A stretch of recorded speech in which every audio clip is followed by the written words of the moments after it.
الله استغفر الله استغفر الله استغفر الله استغفر.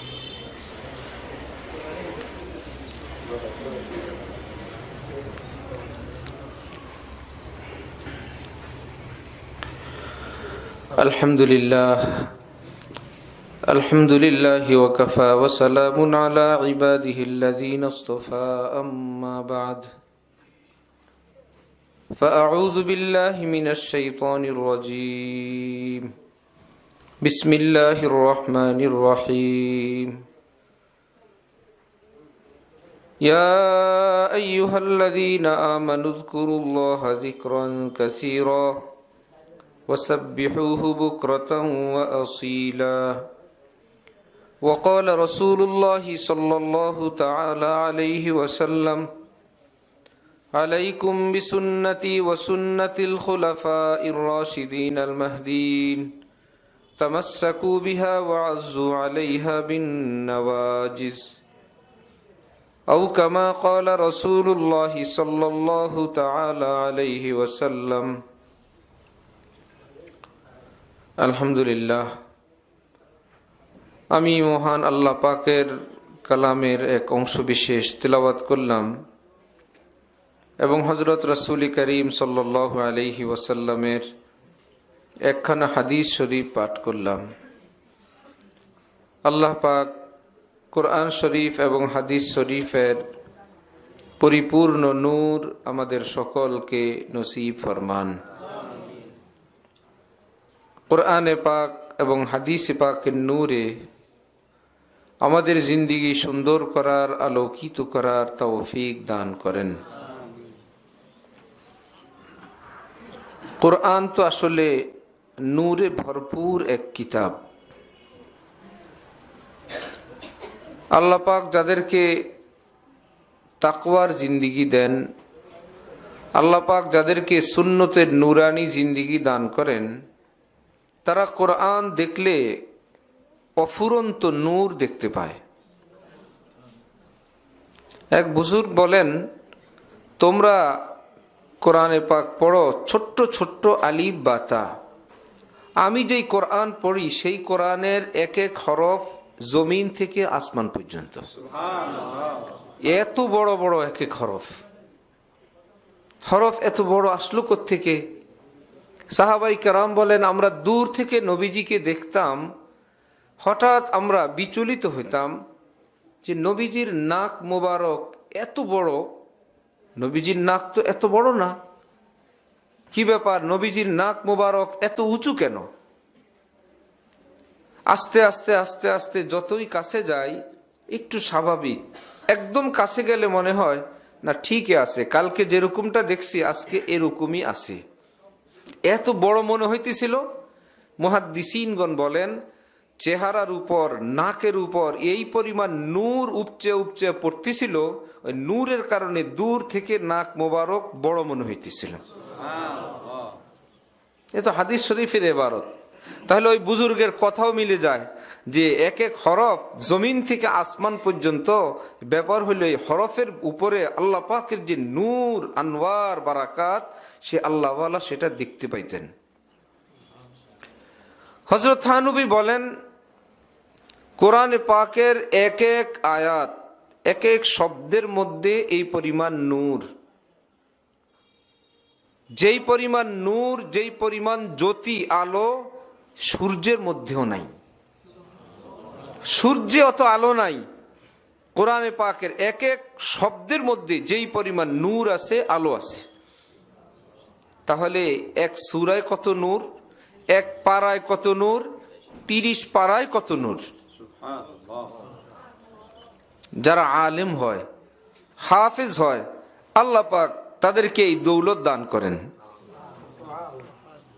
এই মস্ত বড় দৌলত আল্লাহ পাক তাদেরকে দান করেন। এই জন্য কোরআনে পাকের দুইটা দিক, একটা আলফাজ আর একটা আনওয়ার। একটা হলো শব্দ, প্রেসে ছাপছে কালি দিয়ে, হরফটা, এটাও বড় বরকতওয়ালা। আরেকটা হলো এর ভিতরকার নূর, সেটা আরেকটা জিনিস। হযরত থানবী রহমতুল্লাহ আলাইহি বলেন, আল্লাহ পাকের কালামের দাম কাবা শরীফের চেয়ে অনেক বেশি। কালামুল্লাহ আর বাইতুল্লাহ, বাইতুল্লাহ আর কি কালামুল্লাহ, দামি কোনটা? বাইতুল্লাহ না কালামুল্লাহ? কারণ কালামুল্লাহ আল্লাহ পাকের সিফাত, কালামুল্লাহ আল্লাহ পাকের কি সিফাত, আল্লাহ পাকের গুণ, আর বাইতুল্লাহ আল্লাহর মাখলুক। বাইতুল্লাহ আল্লাহ পাকের মাখলুক, আর সিফাতুল্লাহ এটা আল্লাহ পাকের মাখলুক না, ওটা জাতের সঙ্গে সত্তার সঙ্গে সম্পৃক্ত ব্যাপার। আল্লাহ পাকের সত্তার সঙ্গে যুক্ত। আরেকটা হলো তিনি বানাইছেন, বানানোর আগে ছিল না। কাবা বানানোর আগে, বাইতুল্লাহ বানানোর আগে কি ছিল? কিন্তু সিফাতে বারি তাআলা এমন কোন সময় অতীতে নাই যে ওই সময় আল্লাহ পাকের এই সিফাত ছিল না। আরো অনেক ব্যাপার। হযরত নবী বলেন, মক্কা শরীফ থাকে, কাবা শরীফে যায় না, কাবাকে দেখে না, এই লোককে সবাই ধিক্কার দেয় যে কত হতভাগা, কত কপাল পড়া, মক্কা শরীফে থাকে, মিসফালায় থাকে, আজিয়াদে থাকে, খুব কাছে থাকে, লোকটাই ছেলেটা এত হতভাগা। আমি হইলে 5 ওয়াক্ত নামাজ পড়তাম, সে যায় না। আমি হইলে প্রতিদিন কিছু সময় গিয়ে দেখে থাকতাম। আমি হইলে গেলাপ ধরে ধরে চুমু দিতাম। আরবের শায়েখরা, কিরে ভাই সেখানে, আরবের মাশায়েখরা পৃথিবীর দামি দামি আতর নিয়ে আসেন, এইভাবে সরিষার তেলের মতন হাতে ঢালেন, তারপরে গিলাফের মধ্যে এরকম মাখেন। 1000 টাকা, লক্ষ টাকার আতর, লক্ষ টাকার আতর। স্বর্ণের চেয়ে আতরের দাম অনেক বেশি। স্বর্ণের চেয়ে আতরের দাম কি অনেক বেশি। মোটামুটি 11.5 গ্রামে 1 ভরি, একটু বেশি, 11.6, 11.5 ধরেন। 11.5 গ্রামে কয় ভরি? 1 ভরি। 1 ভরি স্বর্ণের দাম কত? 60-70 হাজার। আর 11 গ্রাম আতরের দাম 2 লাখ টাকা আছে। আমি তো বাংলাদেশ থেকে উদের নাম শুনে গেছি, সৌদি আরবে উদ পাওয়া যায়, একদম ঠেলা যত উন্নত দোকান আছে সেখানে ঢুকে গেছি। গিয়া বললাম, উদ ফি, উদ আছে? প্রথম ওই বেটা আমার একটু দেখছে যে উদ কিনতে আসলো কে, এটা দেখি। বাঙালি জঙ্গলের থেকে আসছে উদ কিনতে। পরে ছোট্ট একটা বোতল, আমাদের আতরের বোতল যেগুলো আমরা ব্যবহার করি, সবচেয়ে ছোট যেটা, ওটা 3 মিলিগ্রামের, ওটা 3 মিলিগ্রামের। তা কাস্টমার চাইলে তো বলতে হয়, তো বোতলটা দেখাইলেন, উদ আর খোলে নাই, আতরের সাইজ দেখায় বললেন 2000 রিয়াল। এই 3 গ্রাম হলো 2000 রিয়াল, 3 গ্রাম হলো 45,000 টাকা। 6 গ্রাম কত? 90,000। 12 গ্রাম 1,80,000। এবার বুঝেন, ওই 1 ভরির ওজনে 1,80,000। আস্তে মাথা নিচের দিক দিয়ে সোজা চলে আসছে। ওই বেটা বুঝছে যে আমার টার্গেট ঠিক আছে, যে বাংলাদেশ থেকে সৈন্য আসছে উদ, এই জন্য একটু জিয়ারত করতে আসছে। ওই রকম আতর বেচারা লাগায় কাবার গায়ে। এই জন্য যারা হাজি, যারা এহরাম পরে হজ উমরার জন্য যায়, পুরানা যারা বা আলিম ওলামা যারা, তাদেরকে বলে দেয় খবরদার, হালাল হওয়ার আগে যেহেতু আতর ব্যবহার করা যায় না, এই জন্য কাবার গেলাপ ছুঁইবেন না, ওখানে আতর থাকে। তা আমরা আর ছুঁইতাম না, দূরে দূরে। হজরত বলে দিচ্ছেন, ভাই আতর ব্যবহার করা যায় না, কাবা ঘরের গিলাফে অনেক আতর থাকে, খুশবু আর খুশবু, খবরদার ছোঁয়া যাবে না।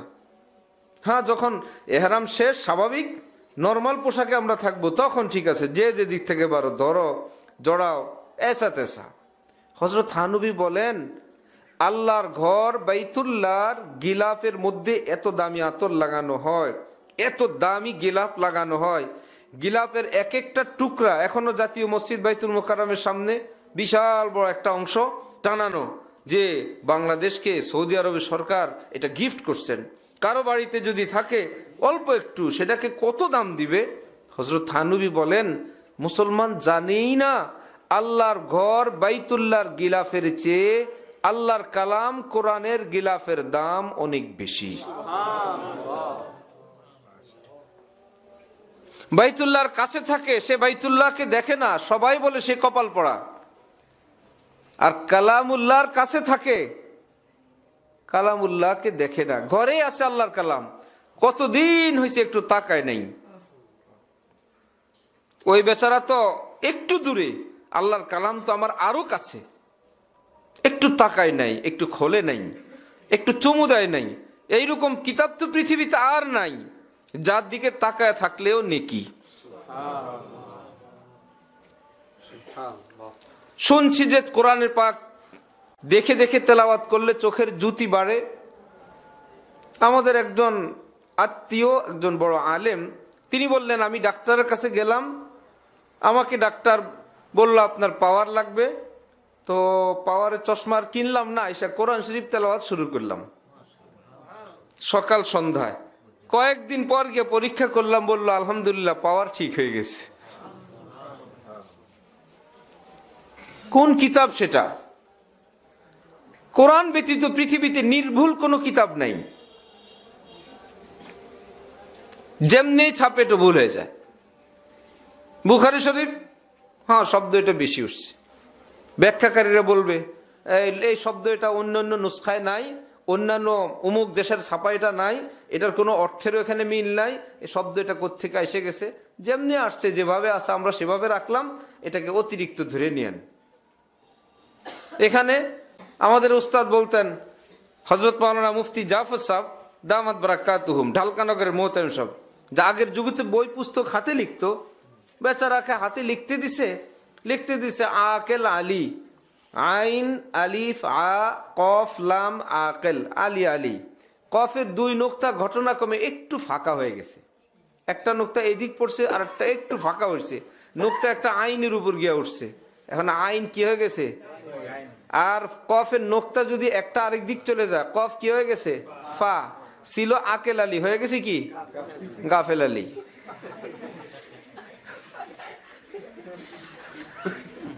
হরফ যা তাই, নোকতা যা তাই, অল্প একটু কেবল স্পেস বাড়ছে, ছিল আকেল আলী, হয়ে গেছে কি গাফেল আলী। পরীক্ষায় 50 নম্বর, 100 নম্বরের পরীক্ষা, ছাত্র পাইছে 1000।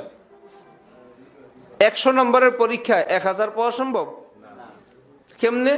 আরবিতে শূন্য হইলো, ছাত্ররা শুনো, আরবিতে শূন্য, ইংরেজিতে বাংলা যেরকম আমরা বলের মতন গোল বৃত্ত বানাই, এটা মানে 0, আর আরবিতে এরকম গোল বানাও মানে 5, যেটার মধ্যখানে খালি জায়গা আছে, এরকম গোল বানাইলে কত হয় 5। তো 0 মানে কলম রাখলে যে একটা দাগ পড়ে, ওইটা হলো 0, সিফির। সিফিরের মধ্যখানে কোনো বাতাস বুতাস থাকবে না, শুধু কলমটা রাখলে ছোট্ট একটু দাগ পড়বে, ওটা কি 0। এখন ছাত্র 100 পরীক্ষা 100ই পাইছে, ওই 100 0 বরাবর মাসি একটু পায়খানা করে দিছে,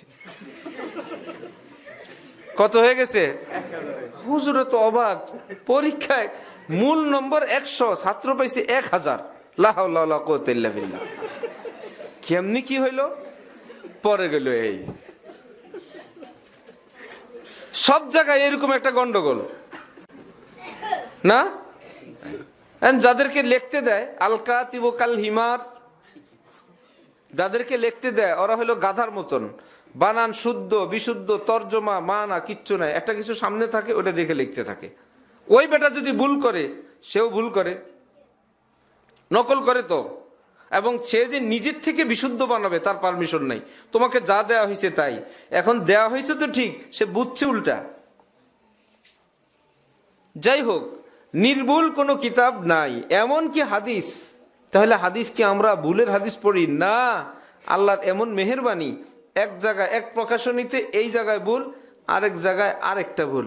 এইবার এটার তর্জমা ওই যে 100 নম্বরের পরীক্ষা 1000 পায় কেমনি, দেখি তো এবার মিশরের থেকে কি ছাপছে, দেখি তো আশরাফিয়া লাইব্রেরি কি ছাপছে, দেখি তো এখন থেকে 100 বছর আগে কি ছাপছে, দেখি তো ফথুল বারি কিতাবে কি আছে, দেখি তো উমদাতুল কারিতে কি আছে, দেখো তো আল্লামা কাশ্মীরি কি বলছে। হ্যাঁ, খোঁজ নিয়ে জানা গেল এটা মাসি পায়খানা করছে। ভুলটা মার্কেটে, এটার ব্যাখ্যা বিশ্লেষণ আসে না, ব্যাখ্যা আসে সঠিকটা, কিন্তু ছাপার মধ্যে 19-20 হয়ে যায়। কোরআন শরীফে হইতে পারে না এরকম ভুল? তো কোরআন শরীফ তো প্রকাশনীতে ছাপে, সেটাও তো কম্পিউটারেই করে, সেটা তো মানুষেই করে, কোরআন শরীফে ভুল হয় না। রব্বুল আলামিন বলেন আসলে হওয়া না হওয়ার ব্যাপার না, কোরআনকে আমি আল্লাহ ডাইরেক্ট আমি কন্ট্রোল করি। সুবহানাল্লাহ। ওয়া ইন্না লাহু লাহাফিজুন, আমি নাজিল করলাম, আমি হেফাজত করি একদম নিজে। পৃথিবীর এত জায়গা থেকে কোরআন ছাপা হয়, এত দেশ থেকে, জিনিস একটা, কত রকম হওয়ার কথা না? যখন কিতাব লেখে অমুক কিতাবের এত খণ্ডে আছে, এত নম্বর পৃষ্ঠায়, আমরা ওই কিতাবের অত নম্বর পৃষ্ঠা খুলে দেখি নাই। কি ব্যাপার? ও, এইটা হলো উনি যখন লিখছে এটা অমুক লাইব্রেরি ছাপছিল, এক পরবর্তী ওয়ালারা ছাপার সময় ওটা অত নম্বর পৃষ্ঠায় থাকে না, এটা আরেক জায়গায় চলে গেছে। তো কোরআন শরীফের এরকম কিছু না, কোনো 19-20 নেই, একদম যত সূরা হরফ সব ঠিক। তোলাবাই কেরাম, আপনারা কে কথা বলছেন? এখান থেকে একটা চেয়ার দিয়া ওখানে বসায় দেন একজন হুজুরকে। বঙ্গভবন, গণভবন এর সামনে নিরাপত্তা বাহিনী কি সমান সমানে থাকে না একটু উঁচুতে থাকে? একটু উঁচুতে থাকে, ওখান থেকে দেখা যায় ভালো। এই জন্য আল্লাহ ঠিকানা বানাইছেন আরশে।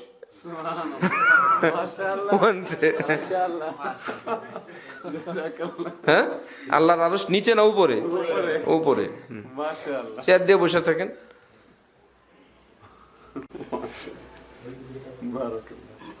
এদিকে সবাই কোনো মশওয়ারা একান্ত থাকলে সেটা বয়ানের পরে। হ্যাঁ, মশওয়ারা তো সুন্নত, ঠিক না? মশওয়ারা করা কি সুন্নত। যে কোনো বিষয়ের মশওয়ারা আপনাদের থাকতেই পারে, সেটা মজলিসের পরে ইনশাল্লাহ। ইয়া আল্লাহ, চেয়ার দিয়ে বসেন। হ্যাঁ, আমার কাছে আরেকটা ওষুধ আছে, সেটা প্রস্তাব দিয়ে রাখি।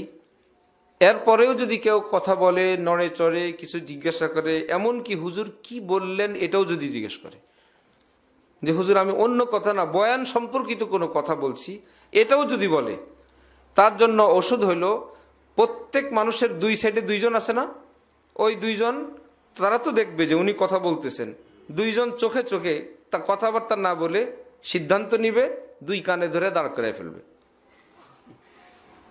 রেডি? রেডি, বিসমিল্লাহ। বড়ও নাই ছোটও নাই, দুই পাশে যদি ছোট মানুষও থাকে, ওই ছোট দুইজনে উঠে ফেলবে, বিসমিল্লাহ। এবার সাহস থাকলে কথা বলেন দেখি, জরুরি কোনো মশওয়ারা থাকলে সারেন। মুনকার নাকির রেডি আছে, কথা বলবে আর কান ধরে উঠে ফেলবে। শুধু এই দিকে ডানে বায়ে তাকানোর কোনো সুযোগ নেই, জোরে নিঃশ্বাস ফেলানোর সুযোগ নেই, বয়ানের একটু উঠছে লা ইলাহা ইল্লাল্লাহ ওটারও সুযোগ নেই।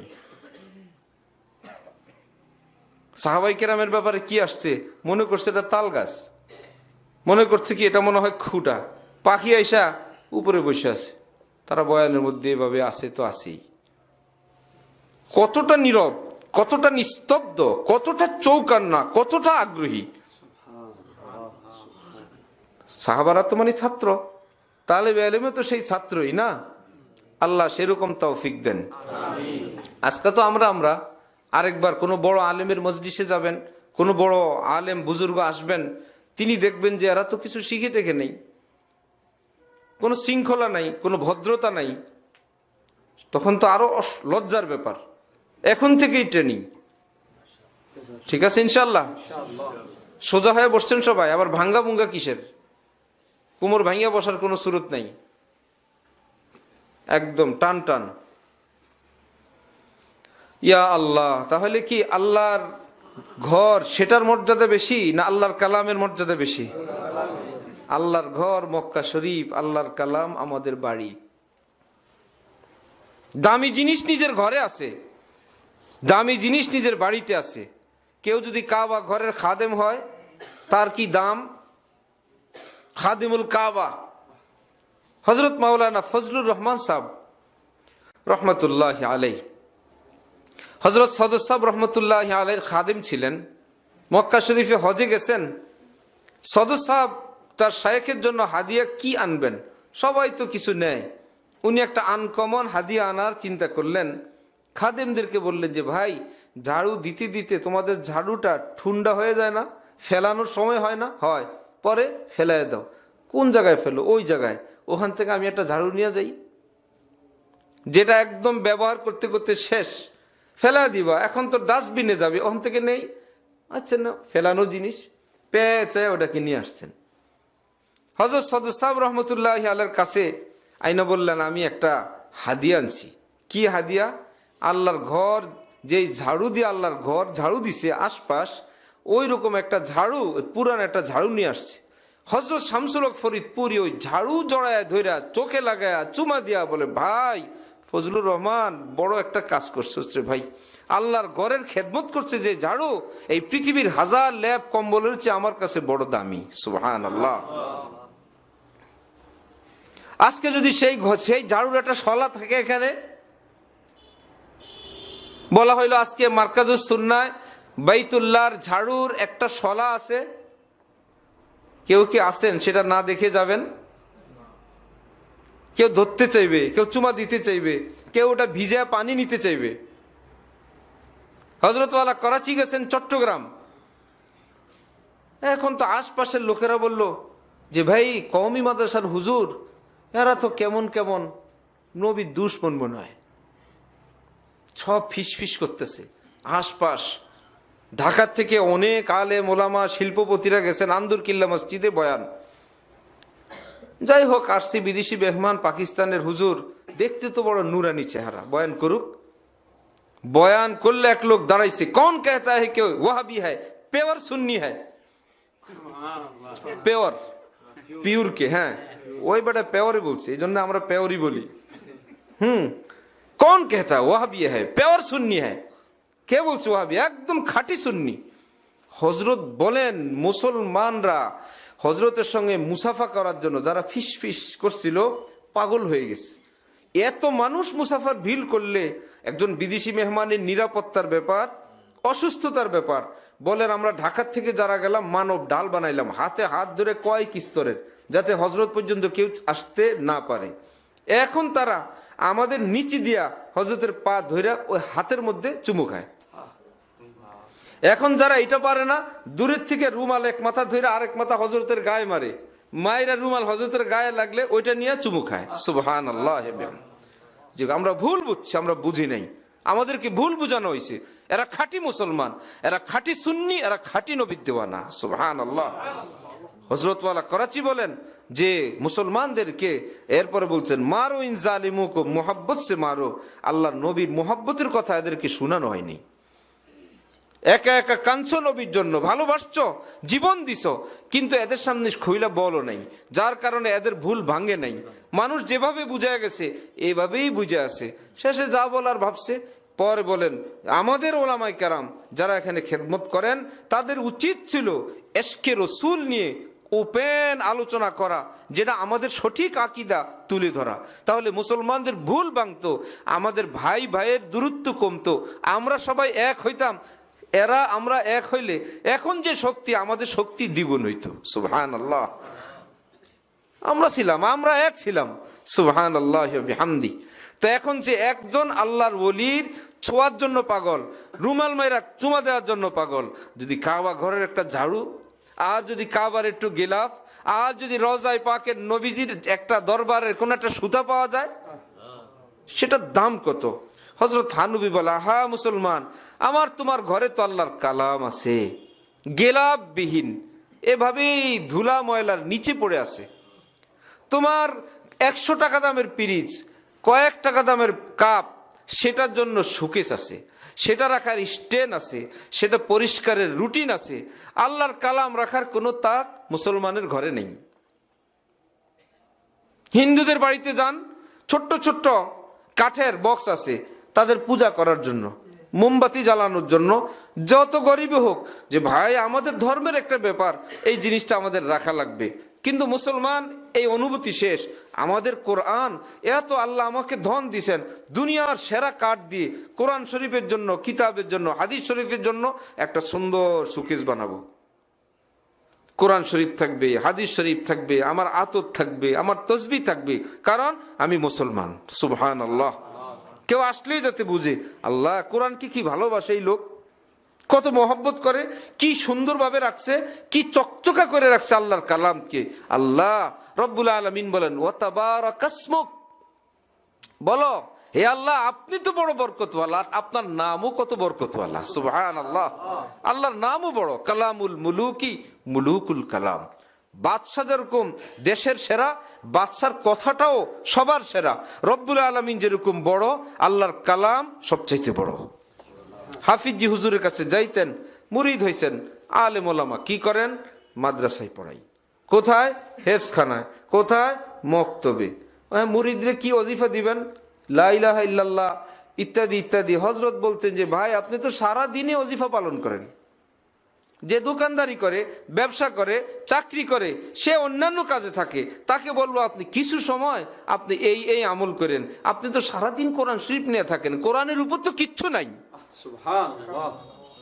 আফজালুল কালাম বাদা কিতাবিল্লাহ লা ইলাহা ইল্লাল্লাহ। আল্লাহর কোরআনের পরে সেরা কথা হইল লা ইলাহা ইল্লাল্লাহ, আর লা ইলাহা ইল্লাল্লাহর উপরে আল্লাহর কালাম। যে আপনি সেইটা নিয়ে আসেন, আপনার সেখান থেকে আমি ছুটে কই নিব? এইবার বলেন, এই কালাম আল্লাহ পাকের দাম এত দিছেন, এই কালাম যেদিক যায় দামি বানায় যায়, যেই দিক যায়। কোরআন শরীফের গিলাফ আমি আপনি যত সস্তা কাপড় দিয়েই বানাই, কিন্তু কারো কি সম্ভব ওখানে যে অনিচ্ছাকৃত একটু পা লাগছে যে সামনে সোজা হাইটে যাবে? চুমা দিয়ে মাপ চেয়া তওবা না করে আগে গেলে কলিজার ভিতর ধরফর করে। মাপ চাও, চুমা দাও আল্লাহর কাছে, কি ব্যাপার? এত অল্প পয়সার কাপড়, যে দাম এক জিনিস, মান আরেক জিনিস। জুতা স্যান্ডেল আমরা অনেক টাকা দিয়ে কিনি, টুপি তো 50, 60, 100 টাকা। মান বেশি কার? টুপির। দাম বেশি কার? জুতার। এতে কি হয়েছে? দাম বেশি হোক, দাম বেশি হইলে মান বাড়ে না। মান আরেকটা জিনিস, সম্মান আরেকটা জিনিস। আল্লাহ পাক তার কালামকে এত বড় সম্মান দান করছেন। সেগুন কাঠে ঘুমায় তো মানুষ অ্যাভেলেবেল, ঘুমায় না? ওই কাঠে বাচ্চারা পেশাব করে না? কোনোদিন সেগুন কাঠের শুয়ে একটু সালাম করছেন? যাহারে এত দামি খাট, বাচ্চা পেশাব করে দিছে। কোরআন শরীফের রেহাল মাদার গাছ দিয়েও যদি বানায়, আর বাদি গাছ দিয়েও যদি বানায়, না এখনো কোরআন শরীফ রাখে নাই, বাজারে দোকানদার মাত্র বানায় টানায় রেডি করে রাখছে, কোরআন এখনো স্পর্শ হয় নাই। রেহাল বেচারা, রেহাল হয়েছে কেবল যে আমি কোনো লাকড়ি না, আমি কোনো খাটের কাঠ না, আমি আল্লাহর কালামের খেদমতের জন্য প্রস্তুত হয়েছি। দাম বেড়ে গেছে, মর্যাদা বেড়ে গেছে। আমার ভাইয়েরা, তালেবে আলেমরা, আল্লাহ পাক সেই দামি কিতাব যাদেরকে দান করবেন, এই দেশ, এই সমাজের মধ্য থেকে আল্লাহ পাক তাদেরকে কোনো না কোনো উসিলা দেয়া আল্লাহ পাক মাদ্রাসায় নিয়ে আসছেন। আসো তোমাকে আমি আমার আল্লাহর আরশ থেকে, আল্লাহর ঘর থেকে দামি জিনিস দিব, এই জন্য নিয়ে আসছেন। সুবহানাল্লাহ। ইয়া আল্লাহ, আলেমরা ভুল করবেন, ভুল বিচ্যুতি হবে। কিয়ামতে আল্লাহ ডাকবেন, এই মৌলানা সাহেব, হুজুর সাহেব, আপনি এই করছেন, আলাদা প্যান্ডেলের নিচে। বলবে আল্লাহ আমি তো করে ফেলছি, মাফ করে দেন। আল্লাহ আপনি আযাব দেন না, আমাকে মাফ করেন। আল্লাহ পাক তখন বলবেন তোমাকে আযাব দিব না, তোমাকে ক্ষমা করে দিব, এই সিদ্ধান্ত আমার আগেই ছিল, এই জন্যই তো তোমাকে আমি আমার এলেম দান করছিলাম। তোমাকে জাহান্নামে ফেলার জন্য এলেম দেই নাই।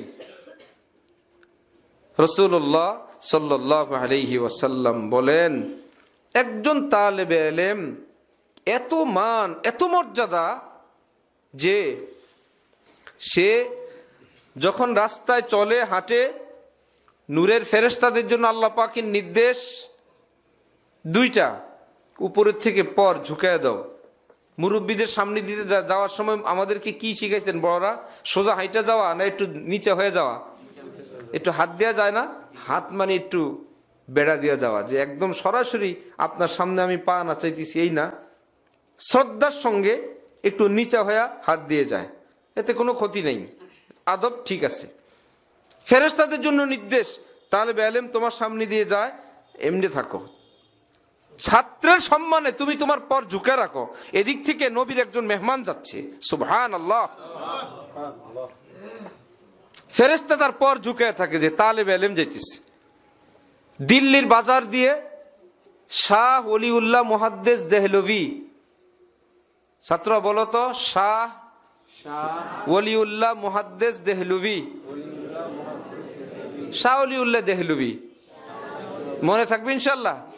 পুরা ভারতবর্ষের হাদিসের ওস্তাদ, আরব দেশ থেকে উনি হাদিস আনছেন, আলিয়া কওমি সব ওস্তাদ ওই জায়গায় গিয়ে এক, যেরকম পুরা গোষ্ঠী এক দাদার কাছে এক, যে এই দাদার সব সন্তান, পুরা আলেম ওলামাদের গোষ্ঠী শাহ ওলিউল্লাহ দেহলভির সন্তান সব।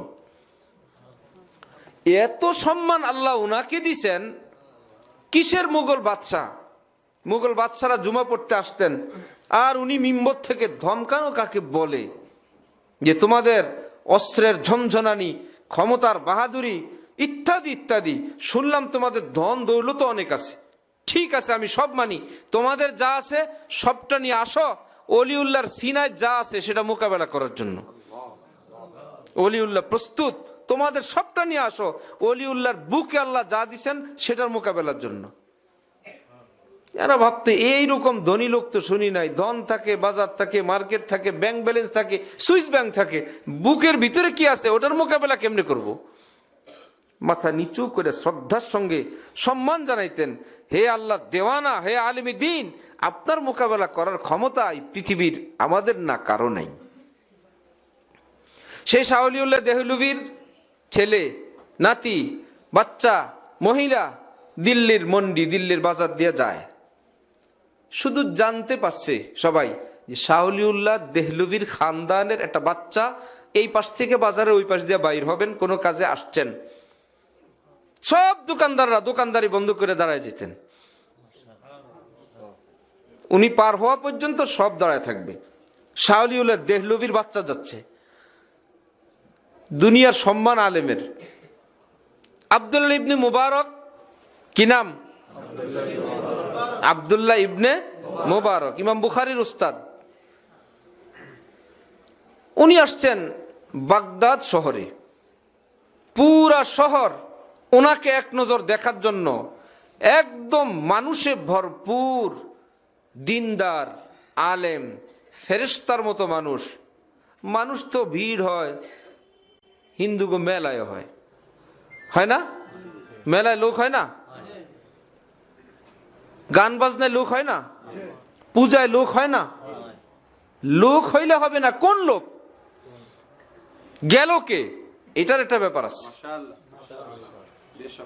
এখন সেখানে এ আল্লাহ, আমাদের ইমাম সাহেব চলে গেছে, হুজুর চলে গেছে, মুফতি সাহেব চলে গেছেন, মুহাদ্দিস চলে গেছেন, শাইখুল হাদিস চলে গেছেন, গিয়া দেখা গেল সব নূরের ফেরেশতার মতন ঝলঝল করতেছে, আলেম ওলামা মুহাদ্দিসিন আর মুসলমান।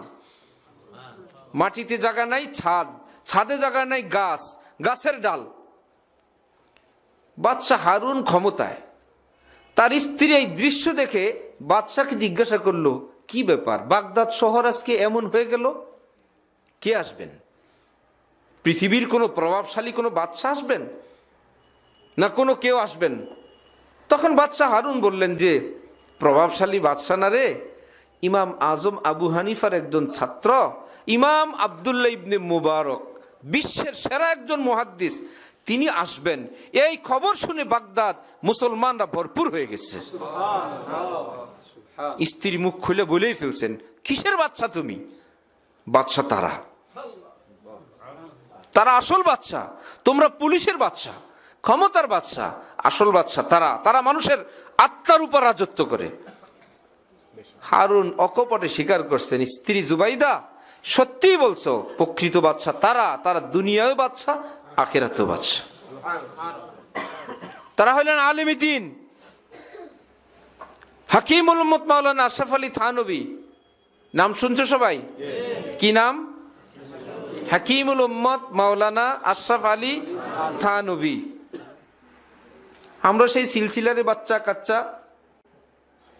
হযরতকে নবাব সলিমুল্লাহ খান, এই অঞ্চলের বাংলার গভর্নর, পূর্ব পাকিস্তানের, দাওয়াত দিছেন, জানছেন এত বড় আলেম। রাস্তায় আসছেন, খাদেম বলতেছে যে হুজুর কপাল লাগছে। কি? ইনশাআল্লাহ নবাব সাহেব যা দিবেন কয়েক বছর আর কিছু লাগবে না। নবাব সাহেব আপনাকে দাওয়াত দিছে সরাসরি, মানে একদম সফর ক্যান্সেল করে রাস্তা থেকে ফেরত। হায় রে মুশকিল। এখন নবাব তো আবার লোক পাঠাইছে দূতরে ধমকায়া টমকায়া। হযরত থানভী শর্ত লাগাইছেন, আসবো এক শর্তে, কোন হাদিয়ার লেনদেন হবে না। মাওলানা আশরাফ আলী থানভী, কোন হাদিয়ার লেনদেন হবে না। আচ্ছা হুজুর, আরেকটা শর্ত, আমার মজলিস সব মুসলমানের জন্য উন্মুক্ত, কোনো ভিআইপি চলবে না, সব মুসলমান জগা খিচুড়ি একত্রে বসবে রাজ দরবারে। ওকে হুজুর। আরেকটা, প্রতিদিন আপনার সঙ্গে আমার প্রাইভেসিতে একটু সময় থাকতে হবে, আমি আর আপনি একটু কথা বলবো প্রতিদিন, যে কয়েকদিন থাকি। শর্ত মানছেন নওয়াব সাহেব। এই ঢাকার নওয়াব বাড়ি, যেটা আহসান মঞ্জিল সদরঘাটের পরে, সেটাই হযরত থানভী ওই বাড়িতে আসছেন। নওয়াবদের ফ্যামিলির এক ছোট্ট বাচ্চার প্রথম সবক দেওয়া, হাতে খড়ি অনুষ্ঠান। নওয়াবদের রেওয়াজ অনুযায়ী একজন আলেম সবক দেন, আর বিশাল একটা রুমাল বিছানো হয়। নওয়াব ফ্যামিলির সবাই বড় বড় অঙ্কের টাকা ওই রুমালে ফেলেন, আর ওই রুমালটা ওই হুজুরকে দিয়ে দেয়। নিয়ম অনুযায়ী রুমাল ফেলা হয়েছে, সবাই হাদিয়া দিছে, রুমাল গুটায়া হুজুরকে দিয়ে দিছেন। তাহলে কি শর্ত একটা থাকলো না, ভঙ্গ হয়ে গেল? সব মুসলমান আসছে, শর্ত ঠিক আছে, হাদিয়া না দেওয়ার কথা, দিল তো দিল, তাও রুমাল বিছায়া প্রকাশ্যে হাদিয়া। এবার 3 নম্বর শর্ত কি? প্রাইভেসি, একা একা বসা। হাদিয়া হযরত থানভী নিয়েও নিছেন। আরে কি মুশকিল, প্রাইভেসিতে বসছেন। এবার বসলে বললেন, নওয়াব সাহেব কথা তো ছিল হাদিয়া না দেওয়ার, আপনি হাদিয়া দিলেন, দিলেন প্রকাশ্যে দিলেন। আমি আশরাফ আলী ভাবছি আমার যদি একটু কষ্ট হয়, হাদিয়া দিছেন আপনি, এটা তো নেওয়া জায়েজ, না জায়েজ তো না। আমি শর্ত করছি, আমার ব্যক্তিগত ব্যাপার, শরীয়তে হারামের কারণে না। আমি আমার শর্তটা আমিও ভঙ্গ করলাম, আপনি করছেন, আমি মেনে নিলাম, আমি নিয়ে নিছি, আমার কষ্ট হইলেও এই জন্য নিলাম। আমি যদি প্রকাশ্যে এটা ফেরত দেই, আপনার এই স্টেটের আপনার অধীনস্থ কর্মকর্তারা যদি দেখে নওয়াব সলিমুল্লাহ আজকে একজন মাওলানার কাছে ধরা খেয়েছেন, ধমক খাইছেন, হাদিয়া দিছেন, নেন নাই, কি জানি শর্ত ছিল রাখেন নাই, হুজুর এসে ওনাকে ধমকে গেছে, আমি যাওয়ার পরে এই অঞ্চল পরিচালনা করতে আপনার কষ্ট হবে। কথায় কথায় তারা খোটা দিবে আপনারে, হ্যাঁ বড় কথা কয়, হুজুরের কাছে ধরা খাওয়া লোক। একটা মুসলিম কান্ট্রি পরিচালনার জন্য আপনি ক্ষতিগ্রস্ত হবেন। আপনি যাতে ক্ষতিগ্রস্ত না হন, এই জন্য আশরাফ আলী নিজের ইজ্জতকে কোরবানি করে ওই রুমালের হাদিয়া নিয়ে নিছি। কিন্তু এখন তো আর কেউ নাই, এই যে আপনার টাকা আপনি নিয়ে যান। নওয়াব সাহেব ভাবলেন, এবার কেমন মানুষেরা, কত কিছু এর মধ্যে নিবেন না, একটা উচ্চতার পরিচয় দিলেন, নিলেন, এখন বুঝতে পারলাম সেটাও একটা উন্নত পরিচয় দিলেন। আবার আসলেন গোপনে আমাকে এভাবে ফেরত দিলেন, আরেকটা পরিচয় দিলেন।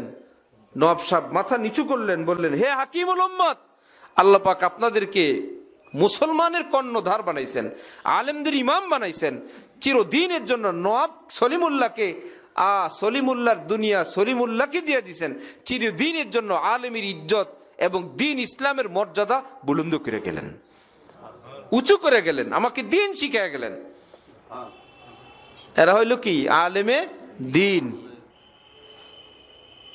হযরত থানভী যাবেন ট্রেনে, ট্রেন মাস্টার দৌড়ে আসছে, হুজুর টিকিট করা লাগবে না। কেন?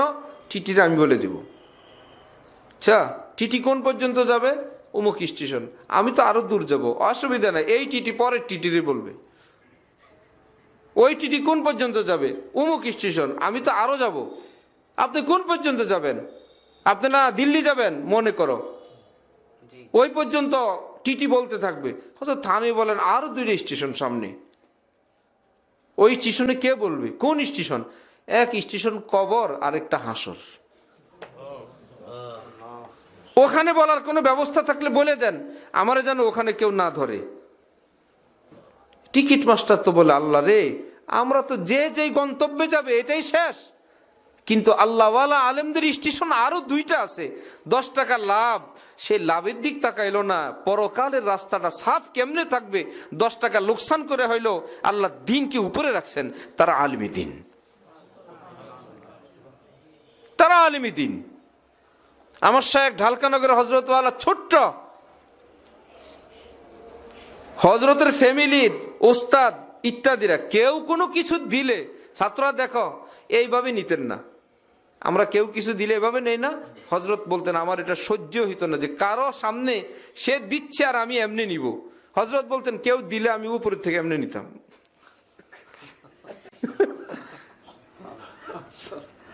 লেনদেনের সময় কি লেনদেন আছে না একটা কিছু মানুষের, ভাই 10 টাকা দেন। রিক্সাওয়ালার সামনে 80 টাকা ভাড়া, 100 টাকার নোট দেয়া, সে দেয়, আচ্ছা দেন। একটু দেখতে কেমন দেখা যায় না? হজরত বলেন আমি পারতামই না, সে 20 টাকা দিচ্ছে এমনি নিয়ে নিতাম। তোর সামনে আমি হাত বিছাবো কি জন্য? আপনার সামনে হাত বিছাবো কেমনে? কত উন্নত রুচি মিয়া। সারা জীবন লালবাগ মাদ্রাসায় সকালে নাস্তা খাইতে পারেন নাই, পয়সা ছিল না, টাকা নাই। একজন ছাত্র জানতে পারছেন যে এমন ভালো ছাত্র, মজার খবর হলো হজরত পড়ছেন মোটামুটি 82-র দিকে, দাওরা 82-র দিকে, এখন থেকে কয় বছর আগে? 39। লালবাগ মাদ্রাসার শিক্ষকরা এখনো বলেন লালবাগের ছাত্র ছিল মাওলানা আব্দুল মতিন, এমন ছিল। হজরতের উস্তাদ 1-2 জন আছেন, মাওলানা আব্দুর রহিম সাহেব আছেন, মুফতি আব্দুল হাই সাহেব আছেন, এখনো আছেন। কেমন ছাত্র হওয়া লাগে ইয়া আল্লাহ। তো এক ছাত্র বলছিল আপনি আমার সঙ্গে নাস্তা খায়েন, চুপ। এরপরে বললেন যে প্রতিদিন আপনি আমার সঙ্গে নাস্তা খাবেন। হায় রে, কেন সে প্রতিদিন বলল? কেন বলল প্রতিদিন? আর হজরত বলেন যে বকা কারে কয়? হজরত বলেন আমার এখন শরম লাগে, আমি এত বকছি লোকটারে, প্রতিদিন আমাকে তার কাছে নাস্তা খাইতে বললো কেন? এত বড় সাহস তার করতে হলে একদিন কেউ দাওয়াত দেয়, এটা ভিন্ন হিসাব। এটা তো আমরা দেখি নাই, ওনারটা ওনার মুখে। আমি যেটা দেখছি, আমি বাদামতলিতে জুমা পড়াই, তাও জুমা হজরতওয়ালার সঙ্গে সেখানে আমরা গেছি বয়ানে। হজরতওয়ালার বয়ানের আগে আমার একটু বয়ানের নিজাম ছিল। বয়ান হলো, ওখানে লোকজন আসছে খুঁজতে খুঁজতে, যে আমরা অনেক দিন থেকে আমাদের খতিব লাগবে, ইন্টারভিউ নিচ্ছি, পীর সাহেব হুজুরকে বলো ওনাকে আমাদের এখানে দিয়ে দিতে। আচ্ছা ঠিক আছে দেখি। তো যে মাধ্যম, উনি এসে বললেন যে সভাপতি সাহেব বলছেন সামনের জুমায় ওনাকে যাওয়ার জন্য। হযরত বলছেন কেন যাবে? দেখছে না, বয়ান শুনছে না? ওনার যদি লাগে ওনারা আসতে বলো। আলেমের ইজ্জত কেমনে দেখেন মিয়া। ওনার যদি লাগে ওনাকে আসতে বলো, যাবে কি জন্য? যাওয়া যায় নাই। এখন বেটা আসছে, আয়েশা হজরতের কাছে বলে টইলে এটা সেটা বলে নিছেন। মাশাআল্লাহ, আসি আল্লাহ পাক রাখছেন। কয়েকদিন পরে উনি আমারে বললেন আপনি পৃথিবীর যেই দেশে সফর করতে মন চাইবে আপনি আমারে বলবেন, আমি আপনারে সফর করাবো। হযরতকে এসে বললাম, হযরত বললাম আমরা বিদেশ চায়না গিয়া ওখানে ওই বেটা করে আমরা কি দেখবো? সাপ খায়, কুচ্চা খায়, এখানে কি চায়না দেখার দরকার কি আমাকে? না, বললাম যে না, এরকম কোন দেশের সফর আমার দরকার নেই। এখন আসছেন হযরতের রুমে, আমি আসি। আইসাই বেচারা সহজ সরল মানুষ আবেগে মহব্বতের চোটে বললেন হযরতকে, হযরত আপনার পাসপোর্টটা দেন। কেন? আমি আপনাকে আর আমাদের খতিব সাহেব হুজুরকে আমি ওমরায় নিব। এটা ভালো না? বিদেশ সফরের চেয়ে খুশির বিষয় না? ওমরা করাবেন। এখানে বেটার দোষ আর কি আছে? এরপরে যে বকা হযরত ওই বেটারে, মানি উমরা করাবেন আপনি, আমাদের পাসপোর্ট আপনাকে দিয়ে দিব, আপনি দুইজনকে মহব্বত করে আলেম মনে করে উমরা করাবেন, তাহলে আমরা বসে থাকবো আপনার পিছে পিছে, খাওয়াবেন আপনি, বাস ভাড়া দিবেন আপনি, খাওয়ার সময় হবে আমরা দুইজন বসে থাকবো, আপনি গোসলখানায়, আপনি বাইর হবেন, আমরা আপনার পিছে পিছে খাইতে যাব। বাসওয়ালারা ভাড়া চাইবে, আমরা আপনার দিক তাকায় থাকবো, আমরা আপনারা দেখা দিব, আমগো পড়া ওই বেটা দিব, পাটে পাটে কদমে কদমে। ইজ্জত হইল না বেইজ্জতি হইল? কেন এরকম বললেন আপনি? ওই বেটা এমন পাওয়ারফুল লোক, সে নিজে আমাকে বলছে যে আমার ড্রয়ারে, এরকম ড্রয়ারে সিরিয়াল দেয়া, যেই পিস্তল যখন নামতো আমি ওটা কিনতাম, শখ করে কিনতাম। বলে আমি কাউকে ফায়ার করি নাই, মারি নাই, এমনি আমার মজা লাগতো। দামি দামি লাখ লাখ টাকা দামের পিস্তল ড্রয়ারে। কোন দিন আমার বয়ান শুনছে কি আমি জানিও না, বলে আপনার একদিনে বয়ান শুনে সব দিন নদীতে ফেলে দিছি, সব বুড়িগঙ্গা ফেলে দিছি। হেফাজতের আন্দোলনের সময় আমি তো বুঝি নাই, আমার জিজ্ঞেস করছে এরা কি হক? হক আমার শর্টকাটে এটুকুন জিজ্ঞেস করছে। শুনলাম যে ওই এলাকায় কর্মচারীদের কিনে ট্রাক ট্রাক ফল এগুলো খাওয়াইছে, আর লোকদেরকে বলছে যদি খতিব সাহেব কইতো বাতিল, জাগরে ফল নিয়ে পাঠাইছি, লাঠি লিয়ে পাঠাইলাম, পিঠা। সহজ সরল মানুষ, এক কথার লোক। লাভ হইছে, হইছে। টাকা কতগুলো নামছে, 10 লাখ 5 লাখ। এই লেবার যারে পায় রাস্তায় 5,000 10,000 দিয়া এসে গেছে। মাদ্রাসায় হঠাৎ একবার জোশ উঠছে, আমাকে মাদ্রাসার জায়গা কেনার সময় শুনছে হ্যাঁ কর্মচারী হুজুরের লোক একটু কথা আছে, কি 20,000, পরের দিন 10,000, পরের দিন 25,000, আরেক দিন 28,000। প্রত্যেক দিন মাসে টাকা দেয়, প্রত্যেক দিন কেউ দান করে। কি ব্যাপার কি? না হাজি সাহেব নিয়ত করছেন লাভের 10% মাদ্রাসায় দিবেন, আজকে এত লাভ হয়েছে, এই হিসাবে ওটা 10% দিল, কালকে এটা লাভ হয়েছে, ওই হিসাবে ওটার 10% এত, তো এখন আমারে 10% দিলে উনি কত লাভ করছে ওটা তো আমি টের পেয়ে যাই, টের পেয়ে যাই না? হ্যাঁ, যে কদিন দিতে মন চেয়েছে দিছে, আবার বন্ধ করছে, এখন দেয় না, অনেকদিন দেয় না। কি ভাইরা, হজের খবর শুনে খুশি হয়ে যাওয়ার কথা না, কিন্তু ওর ভিতরেও তিনি ধরছেন কেন পাসপোর্ট চাইলেন? আপনার যদি খেদমতের ইচ্ছা থাকে কেন বললেন না যে আপনাদের উমরা যাবতীয় খরচ আমি হাদিয়া দিতে চাই? আপনি টাকা দিয়ে দিতেন, সঙ্গে বলতেন আপনারা যদি মেহেরবানি করে আমাকে আপনাদের সাথে নেন, আমি যাইতে চাই। আমাদের পকেট থেকে আমরা টাকা দিতাম, আপনার পকেট থেকে আপনি টাকা দিতেন, মানুষে দেখতো যে সব সেট, সব মাশাআল্লাহ। কার টাকা দিয়ে কে? আপনি আমাকে দিয়ে দিলে তো আমরা মালিক হয়ে যেতাম। বুঝতেছ দরবেশ সাহেবরা? এই মাদ্রাসার থেকে কোনো বাজার কালেকশন আছে? দান কালেকশন আছে? টেবিল কালেকশন আছে? ভাই ভাই আব্বা আব্বা দিয়া যান আছে না? যারে ভাই ডাকবা এমনি ডাকবা, আব্বা ডাকলে আব্বা ডাকবা, দেন দেন কোন আব্বার ভাই নেই। আলহামদুলিল্লাহ। কচুয়া বাজারের ব্যবসায়ীরা আসে এখানে, বলে সবাই আসে বাজারের দিন, এখান থেকে হেনতে আমরা বেচা কিনা যা করি নাই, মানুষে এর চেয়ে বেশি নিতে আসে, যা পারি দেই, যা পারি দেই না। শুনলাম মার্কাজুস সুন্নাহ কোথাও যায় না, তো এক এক মাদ্রাসায় 20 টাকা করে দেই, 50 দেই, 100 দেই, আপনাদের জন্য 1000 নিয়ে আসছে। কত নিয়ে আসছে? আরে মিয়া, আল্লাহ দিলে এমনি দেয়। আমাদের শেখ ঢালকানগরের হজরতের কথা শুনাইতেছি, আমার ছোটবেলায় আমার পড়ালেখার বিশাল খরচ হজরত দিছেন, বিশাল। বলতেও তো পারতেন তোমার যখন যেটা লাগে আমার কাছে চাইবা, পারতেন না? তা কিন্তু আমার কি হইতো, অভ্যাসটা অন্যের কাছে চাওয়ার একটা অভ্যাস হয়ে যেত। কখন ওটা বললেন না, হঠাৎ একদিন ডাকলেন, এই যে 5,000 টাকা তোমার হাদিয়া।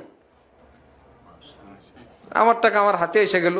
এইবার বলতেন এটা তোমার কাছেও রাখতে পারো, আমার কাছেও জমা রাখতে পারো। আমি বললাম আপনার কাছে জমা, তাহলে এই টাকাটা কার? আমার না? আমি মালিক হয়েছি, আমি ওনার কাছে জমা রেখে দিছি। এবার আমি জি আমার কিতাব কেনা লাগবে, 500 টাকা দেন। ওনার থেকে চাইছি না আমার টাকা চাইছি? আমার টাকা চাইছি। উনি খামের মধ্যে লিখে রাখতেন তারিখ টারিখ দেয়া, -500, আজকে 1000 লাগবে, কি কিনবা? অমুকটা। যে আর তো এত আছে, কি টাকা শেষ, আমার চেয়ে তো হিসাব বেশি ওনার, এত টাকা শেষ, টাকা শেষ হলে আবার হাতিয়ে দিতেন। খাইলাম ওনারটা, কিন্তু ভাবসাব কারটা, নিজেরটা। পরের থেকে নেওয়ার অভ্যাস যাতে না হয়, যে চাইবে চায়া চেয়ে বড় হয়েছে, এটা যাতে না হয়, আমি আমারটা খাইছি। এক বেচারা একজন তালেবে ইলমের খরচ দিবেন, খরচ দিছেন। কোনদিন হযরত ওয়ালা এই তালেবে ইলমটাকে ওই লোকের সঙ্গে দেখা করেন নাই, যে আপনি এই ছেলেটার খরচ দেন। অনেকে চাই, দেখতে চায়। পরে ছাত্রটা চুপচাপ দাঁড়ায় থাকে, যে আমার খরচ হে দেয়, মূর্তির মতন দাঁড়ায় থাকে না। হযরত বলেন, এই ছেলে যদি কোনোদিন মুফতি হয়, আলেম হয়, হাজার ওয়াজ করলে এই লোক মানবে না, আমি আমি পড়াইছি ওরে। তার মনের ভিতরে একটা দুর্বলতা থাকবে, যে ওরে আমি পড়াইছি। এই ছেলে যাই কিছু বলবে, অন্য বললে শুনবে, এ বললে শুনবে না। আর এই ছেলে সব জায়গায় গর্জন তর্জন দিতে পারবে, এই লোককে দেখলে দুর্বল হয়ে যাবে, যে এই আমার ছোটকালতে টাকা দিছে। এই দুইটা ক্ষতি। হযরত বললেন, আমি কোনোদিন মুখোমুখি করিনি, উনি দিতেন, আমি দিয়ে দিতাম। এখন একদিন ওই ছেলে আলেম হইছে, এক জায়গায় খতিব হইছে। ওই হাজী সাহেবকে একদিন হযরত বললেন যে জুমা পড়েন কোথায়? অমুক যায়। একদিন অমুক মসজিদে জুমা পড়েন। পড়ছে, আসছে, কেমন হুজুর, এত সুন্দর। এইবার হযরত বললেন, ওই যে আপনি মাসে মাসে টাকাগুলো দিতেন, আল্লাহ পাক এর পিছনে খরচ করার তৌফিক দিছেন। সেই লোকের কান্না, এর চাইতে কত বেশি টাকা খরচ করছে, আমার ছেলেগুলো মানুষ হয় নাই, অল্প কয়েকটা টাকা আপনারা দিছিলাম মাসে মাসে, এই সেটাকে আল্লাহ পাক এত বড় কিছু বানায় দিছেন। কত গল্প বলবো, আমি তো মিটিং করে আসি নাই যে আমি এগুলো বলবো। আমাদের শায়েখ করাচির হযরত বাংলাদেশে আসতেন, সারা দেশে হযরত বয়ানের তর্জমা করতেন, এটা সবাই জানে। ঘর নাই, সংসার নাই, ছেলে নাই, মেয়ে নাই, মসজিদ নাই, জুমাটা পড়াবেন ওইটাও নাই। কমপক্ষে সপ্তাহে জুমা না, আমি জুমা না শায়েখের সঙ্গে, সপ্তাহে একটা জুমা না। হযরত বলেন, আমার আমি জানের কথা, যে সেও আমাকে হেল্প করতো, যে আপনি আর হযরতের সঙ্গেই থাকেন। দৌড় আর দৌড়। হযরতের গাড়ি ছিল না, কখনো গাড়ি একটা ভাড়া নিয়া এই পিছনের, আর কখনো কত রকমের পরিস্থিতির সম্মুখীন হইয়া, সবাইকে আর অতটা বুঝে মূল্যায়ন করে, কেউ আছে হিংসা করে, লগে লগে থাকে, আমরা আসি না, অমুক সব শোয়া টোয়া আছে, তো আছেই, লাইগে আছে। আবার হযরতের হযরত যিনি শাহ আবরারুল হক সাহেব, উনি আসলেও আমাদের হযরতই তর্জমা করতেন। আশপাশে আরো এক দুইজন করতেন, কিন্তু হারদি হযরত মাওলানা আবরারুল হক সাহেব পছন্দ করতেন না। একটু ইয়ে করলে যেভাবে তর্জমা করতে, হ্যাঁ বুঝে যেত যে আমার তর্জমা পছন্দ করতেছেন না। ইন্ডিয়ার মানুষ বাংলা বুঝেন না, বলতে পারলেও আইডিয়া করে ফেলেন। আরো বাংলাদেশে অনেক সফর করার কারণে মোটামুটি বুঝেন। আবার হযরতের নিয়ম, উনি উর্দুতে বয়ান করলেন কয় মিনিট, তর্জমা করতেছে কয় মিনিট, ওটা ধরে রাখেন। আমি বললাম 3 মিনিট, তর্জমা করছে 5 মিনিট। আপনি তরফ সে বলতেও হবে, আমি যা বলি এর সঙ্গে একটু হাত পা লাগায় বাড়ায় বাড়ায় বল মনে হইতেছে। ওই লোকে তো পায়জামা গরম হয়ে যেত, আপনি তরফ সে কেউ বলতে হো। একদিন হযরত আল্লাহ তর্জমায় যান নাই, বুঝতে পারেন নাই আরজি হযরতের ভাষা, কারণ ওনার তো নাতি হয়, ওনার খলিফার মুরিদ। वो दुबला पतला सा लड़का जिसने कल तर्जमा किया था वो कहाँ है? ওই যে চিকন চাকন হালকা পাতলা মৌলানা সাহেব কালকে তর্জমা করছিল, সে কই? এখন যেই তর্জমা করে হয় না, বড় বড় আলেম। পরে যখন হযরত গেছে, ভাই তুই কালকে কয়েছিলে, আমগো সব শেষ। যেই যায় ওর দমকে বসায় দেয়, যেই যায়। এটা দেখছেন হাজি গাজীরা, বড়রা দেখছেন না, শিল্পপতিরা। ধানমন্ডির এক বিশিষ্ট শিল্পপতি, যার বাড়িতে সেই রাজার হালে থাকেন, খান, চত্বরে বয়ান হয়, বাড়ির সামনেই মাঠ, ধানমন্ডিতে। আমরাও গেছি সেই বয়ানে।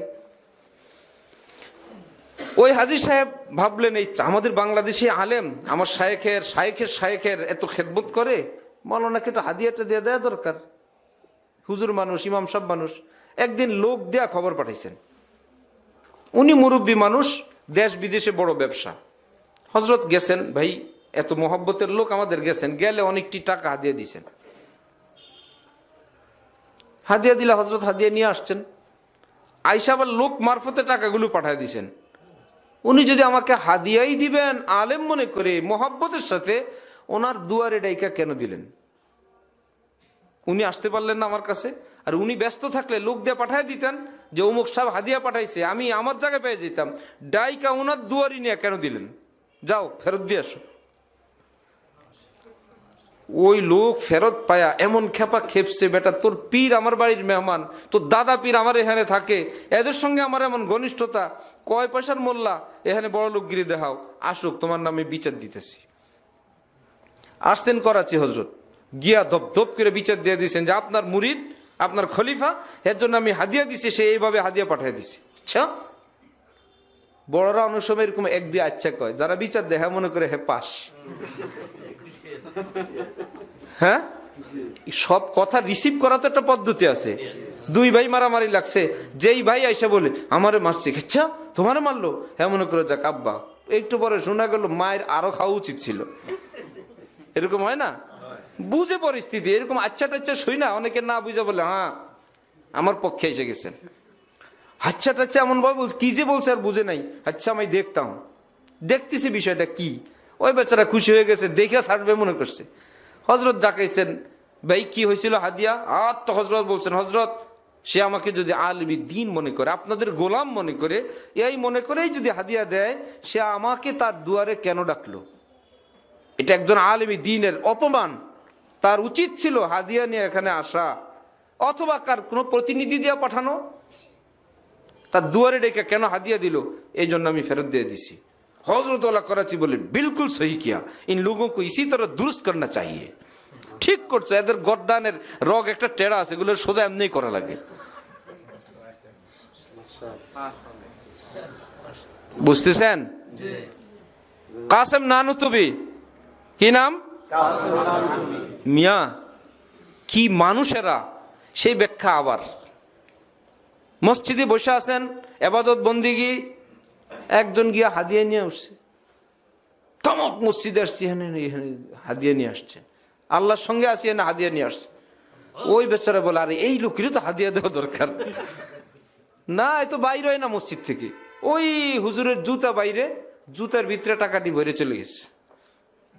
তো হুজুরে হাদিয়া দিছিল, হুজুর দেখছেন, এখন বন্দিগি সাইরা গিয়া জুতা পরবেন, জুতার ভিতরে পা ঢুকে না, ছিঁড়ে কি দেখে, ওই বললেন আরে দুনিয়া জুতার ভিতরে ঢুকছস, নিজের এত ছোটই মনে করছস, মসজিদ থেকে বাইরে জুতায় ঢুকছস, আয় এবার পকেটে ছোট হয়ে যদি আসস আয়। ইবাদত বন্ধ করে ডিস্টার্ব করতে গেছিল, এর জন্য বাদ দিয়ে দিছিলাম। নাম কি? কাসেম নানুতুবি মিয়া, আলিম বলে এদেরকে। আমরা এদের বাচ্চা কাচ্চা রুহানি সন্তান। আল্লাহ অন্ধ না, আল্লাহ ঠকান না। হারাম না খাইলে, বেদাত না খাইলে, মিক্স না খাইলে মরে যাব, এই টেনশন না। রব্বুল আলামিন বলেন আরো বেশি দিব, রেডি থাক, আরো দিব। জন্য মন বড় রাখা চাই। মহিউসুন্নাহ শাহ আবরারুল হক সাহেব বলতেন, যেই কাজ, যেই খেদমত উস্তাদ করতে শরম পায়, নিচু কাজ, এটা কেমনে করে? ছাত্র দ্বারা করাবেন না। আপনি হইলেন আলিমি দিন, ছাত্র হইল নায়েবে রসুল, নবীর মেহমান। ছাত্রদের নাম কি? নবীর মেহমানকে দিয়ে আপনি করাবেন। যেটা আপনি করতে পারেন ছাত্র দিয়ে করান, কেউ না কেউ তো করা লাগবে। এত নিচু কাজ, এত অসুন্দর কাজ আপনার সম্মানে লাগে, বুঝতে হবে তালেবে আলিমেরও সম্মান আছে, এই কাজ তাকে দিয়ে করাবেন না। এদের নাম তালেবে আলেম। বুঝতেছেন ওলামায়ে কেরাম? আমরা অল্প কয়েকদিনের জন্য দুনিয়ায় আসছি, নাকি দুনিয়া থাকবেন? কেউ থাকা যাবে?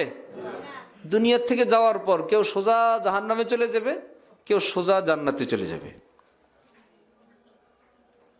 কোন অনুষ্ঠান, দেশে তো বিয়ে হয়, হয় না?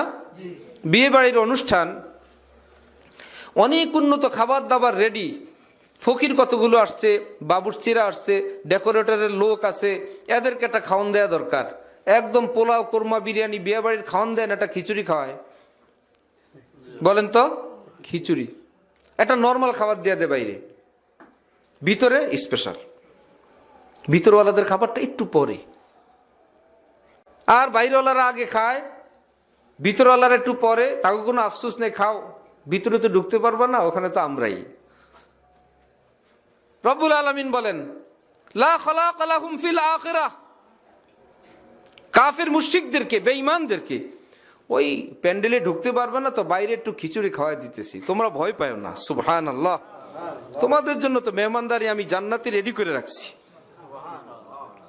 ওখানে তো ওই প্যান্ডেলে তো প্রবেশই করতে পারবে না। আমি আল্লাহ খাওয়াবো, নিজ হাতে করব। নুজুলাম মিন গফুরির রহিম, গফুরুর রহিমের মেহমানদারি। মিয়া আমি মেজবান, তোমরা বান্দার আমার মেহমান। তা আল্লাহর দাওয়াত খাইতে যাবো ইনশাল্লাহ। দাওয়াত খাওয়ার আগে যদি দেখি প্যান্ডেলে ঢুকার আগে ফকির মিসকিনরা খিচুড়ি খায়, ডাল খায়, ভাত খায়, ওগুলোর জন্য কোনো আফসোস আছে? কোরআন শরীফ আল্লাহ পাক নবীকে বলেন কি, লা তামুদ্দান্না আইনাইকা ইলা মা মাত্তানা বিহি, কারে কি দিলাম সেগুলোর দিকে আপনি তাকাবেন না। নাই কোরআন শরীফে? লা তামুদ্দান্না আইনাইকা, চোখ খুলে উঠে দেখবেন না আবু জাহেলের বাড়ির দিকে, আবু লাহাবের দিকে, সাদ্দাদ নমরুদের দিকে, মুশরিকদের দিকে, অমুকের খাওয়ান দাওয়ান দিকে, গাড়ি বাড়ির দিকে। আপনার জন্য তো আমি রেডি, আপনাকে মেহমানদারি আমি করব। তালেবে আলিম ভাইয়েরা, আমাদের মেহমানদারি কে করবেন? আল্লাহর দাওয়াত খাইতে রাজি আছি সবাই? দেখি কারা কারা রাজি আছি। সুবহানাল্লাহ, সুবহানাল্লাহ। আল্লাহ আমাদেরকে কবুল করেন। একটু ক্ষুধা টুধা লাগবে, খাওয়ার আগে তো ক্ষুধা লাগেই। খাওয়ার আগে ক্ষুধা লাগে না? খাক, যে ভিতরে খাইতে পারবে না বাইরে খাক। আমরা খাবো আল্লাহ পাকের কাছে। শাহ আব্দুল কুদ্দুস গঙ্গুহির রহমতুল্লাহ আলাইহির স্ত্রী ক্ষুধায় কষ্ট, স্বামীর একদিন বললেন, আপনি ধার কর্জ করে কারো থেকে কিছু আনেন, আর তো সইতে পারি না। হযরত টাকা পয়সার কোনো ব্যবস্থা নাই। স্ত্রীকে বলি, স্ত্রী একটু সবর করো, জান্নাতে গিয়ে ইফতার করবো ইনশাআল্লাহ। মনে হলো জান্নাত একদম কাছে, একটু সবর করো, এই জান্নাতে গিয়ে ইফতার করবো। এই জন্য কারো কোনো কিছু দেখলে আমাদের কোনো আফসোস নেই। আফসোস আছে? আল্লাহ আমাদেরকে কবুল করেন। সেই রকম চিন্তা, মন মানসিকতা, উচ্চ ফিকির নিয়ে বড় হওয়ার, উচ্চ মন মানসিকতা নিয়ে যে আমরা আমাদের দেশের জন্য, জনগণের জন্য আমরা রত্ন হব, আমরা হেদায়েতের মশাল নিয়ে আগাবো। ইন আজরিয়া ইল্লা আলাল্লাহ, আমাদের যা দিবেন কে দিবেন? আল্লাহ দিবেন, নিশ্চয়ই দিবেন, নিশ্চয়ই দিবেন। ঠকাবেন না, কারো হাত পাতবো না, কারো কাছে ভাই চাচাকে কিছু চাইবো না, আল্লাহ দিনকে বেইজ্জত করব না। লাগলে দোয়া মুনাজাত করব, কানবো, চাইবো, পারবো ইনশাল্লাহ। আমাদের এক পীর ভাই বেচারা খাওয়া পছন্দ করে ভীষণ। হ্যাঁ বলে, আমি দুনিয়াতে চাই আল্লাহর কাছে একটু ভালো খাওয়ান। কারণ কি ব্যাপার, এটা জান্নাতি আমল, জান্নাতে খাওয়ান আছে, দুনিয়া তো খাওয়ান আছে, জান্নাত। মজা করে বলে এটা জান্নাতি আমল। একদিন মুনাজাতের মধ্যে বসে বসে বলে, আল্লাহ আমার এই খাওয়ান দেন, সেই খাওয়ান দেন। হ্যাঁ মেয়ে একটা পিছন দিয়ে শুনে, হ্যাঁ মুনাজাতে হ্যাঁ আব্বা আল্লাহর কাছে কি চায়, দৌড়ে গিয়া নিজেই শুনাইছে। আর মার কাছে গিয়ে বলে, মা আব্বা এমন সোসার সোসা আল্লাহর কাছে খাওয়ান চায়।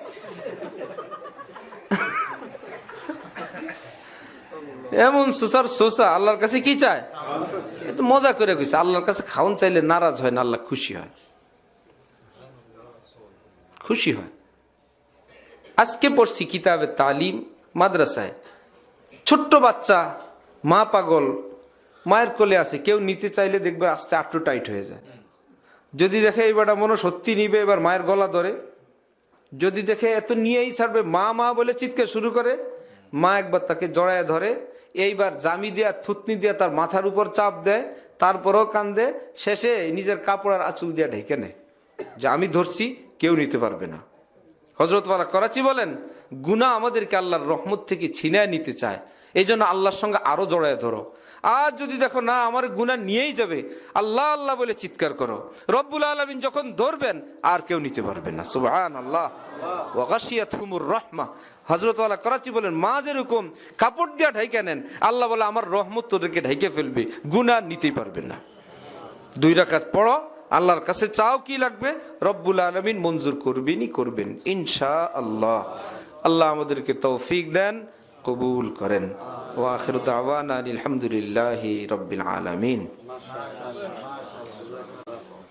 আল্লাহু আকবার। কি বয়ান হয়েছে।